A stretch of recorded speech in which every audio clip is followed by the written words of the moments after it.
Bonjour à toutes et à tous. D'abord, félicitations aux personnes et aux entités qui ont mis sur pied cet événement et merci beaucoup, évidemment, de m'avoir invité. Ensuite, vous dire que c'est toujours un plaisir particulier pour un Suisse de rencontrer les collègues belges. J'ai l'impression que nous nous comprenons particulièrement bien, notamment parce que je ne saurais pas dire lequel de nos deux pays est le plus compliqué. On peut même conclure et affirmer que le système politique n'est pas tributaire de la topographie, pas vraiment de différence entre le balcon alpin et le plat pays, pour ainsi dire.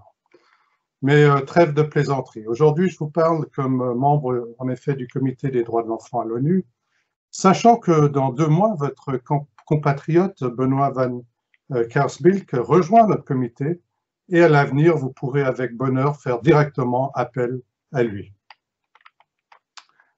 Le thème du jour est l'éducation et la formation aux droits de l'enfant. La Belgique est un des premiers pays à avoir ratifié la Convention des Nations Unies relative aux droits de l'enfant, déjà en 1990, si je ne me trompe pas. Et donc, normalement, vous avez eu amplement le temps d'implémenter de manière diligente toutes ces dispositions. Évidemment, je suis un peu ironique, car comme beaucoup de pays, le constat, et c'est bien ce que... Et le constat est que c'est bien ce que vous avez réalisé. C'est même très bien dans certains domaines, mais pourrait faire mieux. D'ailleurs, c'est exactement le message que le Comité des droits de l'enfant a adressé à la Belgique lorsqu'elle s'est présentée à Genève en 2019 pour rendre compte des progrès réalisés dans l'implémentation de la Convention. Peut faire mieux et même devrait faire mieux, car la Belgique est un pays plutôt riche, sophistiqué sur le plan administratif, et tout le monde comprend que la Convention des droits de l'enfant est un traité contraignant. La Belgique s'est engagée solennellement par sa signature, par sa ratification, à offrir aux enfants belges tous les droits contenus dans la Convention et à les faire respecter.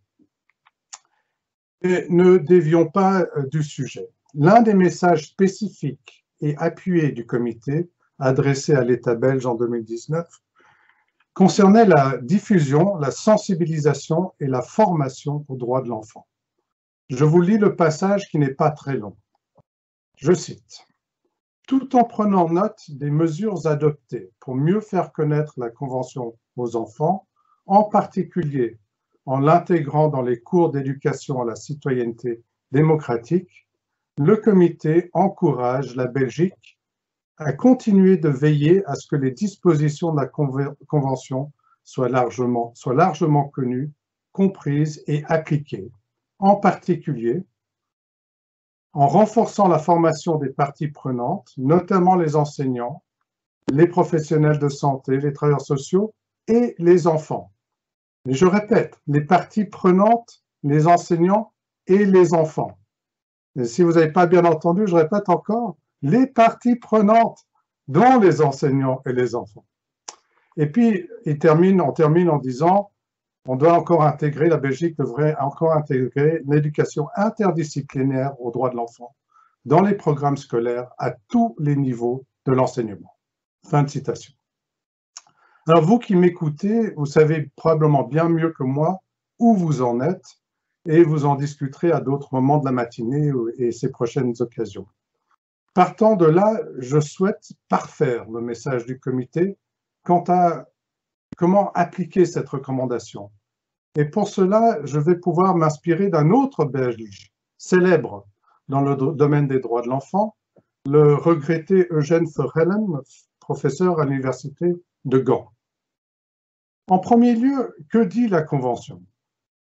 L'article 29 cerne les objectifs de l'éducation qui, de manière très résumée, inclut l'épanouissement de la personnalité et des aptitudes mentales de l'enfant, le respect pour les droits humains, le respect pour les valeurs culturelles, la préparation de l'enfant à une vie responsable dans une société libre, tolérante, en paix, égalitaire entre les sexes et encore vise le respect de l'environnement. Et évidemment, comme ça a été dit, l'école est un acteur prioritaire quand il s'agit de transmettre les valeurs associées aux droits de l'enfant. Et Verheulen et une de mes chères collègues, Zoé Moody, parlent de 3 droits. Du droit à l'éducation, des droits par l'éducation et des droits dans l'éducation. Le droit à l'éducation, tout le monde connaît. C'est une éducation ouverte à tous, de qualité, obligatoire et gratuite. Les droits par l'éducation, c'est le fait d'aborder les droits de l'enfant dans le contexte scolaire, apprendre les droits de l'enfant et les concepts qui sont liés aux droits humains. En clair et de manière un peu facile, il s'agit de la formation à la citoyenneté au sens classique, c'est-à-dire connaître les mécanismes, se projeter dans les institutions, les processus démocratiques, ainsi que les droits humains. Mais les droits dans l'éducation, c'est là que vous avez un rôle, c'est là que toute personne qui travaille de près ou de loin avec et pour les enfants a un rôle. Les droits dans l'éducation, ce sont les comportements, les attitudes et les activités en milieu scolaire qui devraient être basés sur les droits de l'enfant. Il ne s'agit de rien de moins que l'implémentation des droits de l'enfant dans la société scolaire, là où l'enfant, pourrait-on dire, est captif. En tout cas, il passe le plus clair de son temps à l'école. Les enfants ne doivent pas simplement connaître leurs droits et ce que signifie être un sujet de droit, c'est-à-dire avoir des droits propres, mais ils doivent savoir comment ça se traduit concrètement. Connaître les droits, certes, mais aussi les mettre en œuvre à travers la relation entre les adultes et les enfants et entre les enfants, à travers des structures qui favorisent le respect et le vivre ensemble.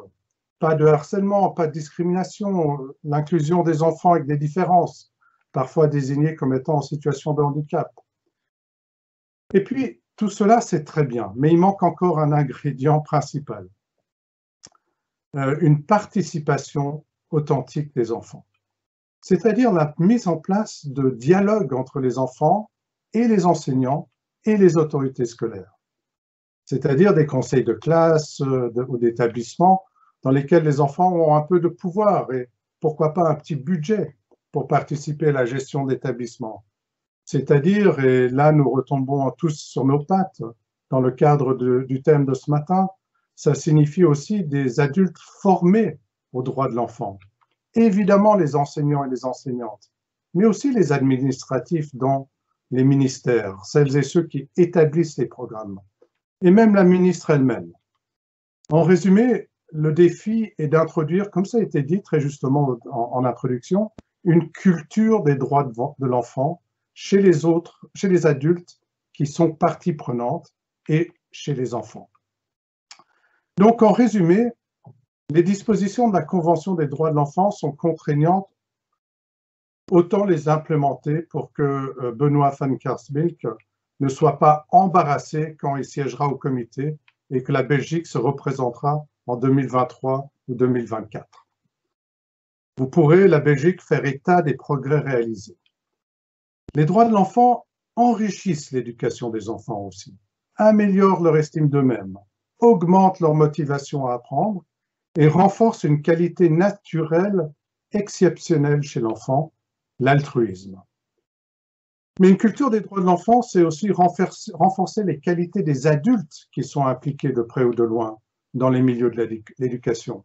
Et cet élément, cette capacité des adultes à se décentrer de leur posture habituelle d'autorité un peu primaire, de chercher à percevoir et même de ressentir ce que vivent les enfants et d'organiser leurs interactions avec les enfants en conséquence.